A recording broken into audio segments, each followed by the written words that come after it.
Vous restez avec nous, Rokhaya. On va continuer de parler d'antiracisme à l'occasion de cette journée mondiale contre la discrimination raciale. Guilhem de Prévoisin, vous avez eu envie de nous parler d'un blogueur noir qui voyage pour démonter certains préjugés. Exactement, Sonia. Il s'appelle Ruben. Après avoir fait ses études à Paris, il est parti aux États-Unis, en Floride plus précisément. Il a passé 6 mois. C'est après un bref retour en France qu'il décide de voyager seul autour du monde. Une question qui s'est très vite posée après la question de son budget ou de son itinéraire, c'est la question: dans quelle mesure est-ce que je risque de subir des agressions racistes? Ruben qui manquait d'informations à ce sujet, d'où la création de son blog Been Around the Globe. Je pense que le voyage peut changer les mentalités des gens, notamment les mentalités des gens qui n'ont pas l'habitude de voir des personnes un peu différentes et qui basent leurs pensées sur des préjugés de ce qu'ils voient dans les médias, à la radio, à la télé. Par exemple, à Singapour, j'ai eu l'occasion de me retrouver à un événement avec des locaux qui n'avaient pas forcément envie de parler avec moi au début, enfin je le sentais. Et puis après, au fil du temps, en discutant, en rigolant, en buvant, ils me disent: ah, en fait, t'es sympa.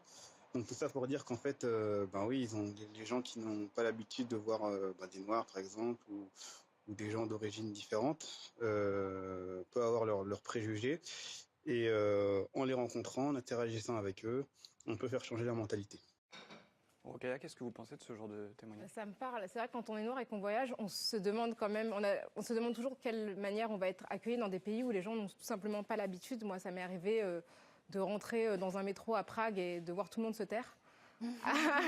Ou voilà, je suis allée en Azerbaïdjan, on m'a prise en photo, etc. Donc c'est bien, c'est vrai qu'avant de voyager, de savoir comment on va être accueilli, sans forcément se dire que ça va être négatif, c'est important, et de savoir que voilà, je trouve que c'est une super bonne initiative. Alors, il a beaucoup voyagé, Ruben. Il est passé par la Thaïlande, le Singapour, les Philippines ou encore le Népal. Ruben qui nous explique donc à travers son blog ce que c'est de voyager solo en tant qu'homme noir, un site sur lequel il démonte donc les préjugés et voyage dans les zones peu fréquentées par les voyageurs d'origine afro, l'Asie centrale notamment. J'ai été très agréablement surpris par une zone du monde, l'Asie centrale. Donc les pays Ouzbékistan, Kazakhstan, Kirghizistan, Tadjikistan. Il faut savoir que ces pays font partie de l'ex-URSS, donc la Russie actuellement. Et donc moi en arrivant là-bas, je ne savais pas du tout ce que ça allait donner. Est-ce qu'on allait me lyncher? Est-ce que ça allait bien se passer? J'ai cherché sur internet, j'ai pas trouvé d'informations en ligne pour le voyage en tant que noir là-bas. Et au final, ça s'est très bien passé. Les gens étaient très accueillants. Ils m'invitaient chez eux à dîner, ils m'invitaient chez eux à prendre le thé. En tout cas, ça s'est extrêmement bien passé. Je recommande à tout le monde d'aller dans cette zone-là. Voilà, combattre la peur du racisme en voyageant, c'est l'objectif de Ruben. Il poste des articles pour raconter ses expériences bonnes ou mauvaises. Sa maîtrise du français, de l'anglais et de l'espagnol lui ont permis bien sûr d'échanger et de communiquer plus facilement avec les locaux. Mais la barrière de la langue n'est pas la seule difficulté. Il faut s'adapter aux différences culturelles, la façon de s'habiller, de se nourrir. Une autre globe-trotteuse qu'on connaît bien chez Eltom, c'est elle expatriée en Corée du Sud. Elle nous raconte son expérience de femme noire antillaise en Asie.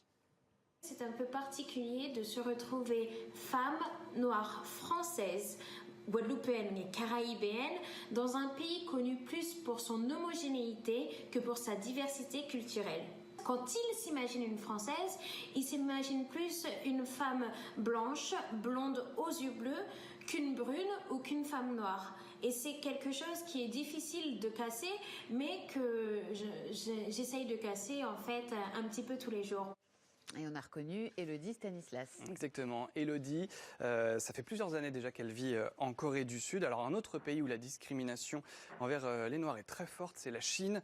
Dans les colonnes du Courrier international, j'ai pu lire le témoignage de Samantha, une femme partie du Zimbabwe pour Pékin pour devenir professeure d'anglais. Alors l'entretien téléphonique se passe bien. C'est lors de son arrivée à l'école que les choses se compliquent.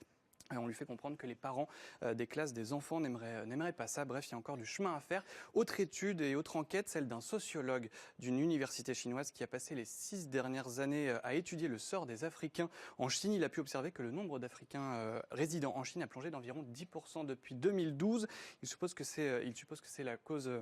C'est la politique menée par la Chine du côté des visas qui entraîne ces changements. Effectivement, il y a encore du chemin à faire.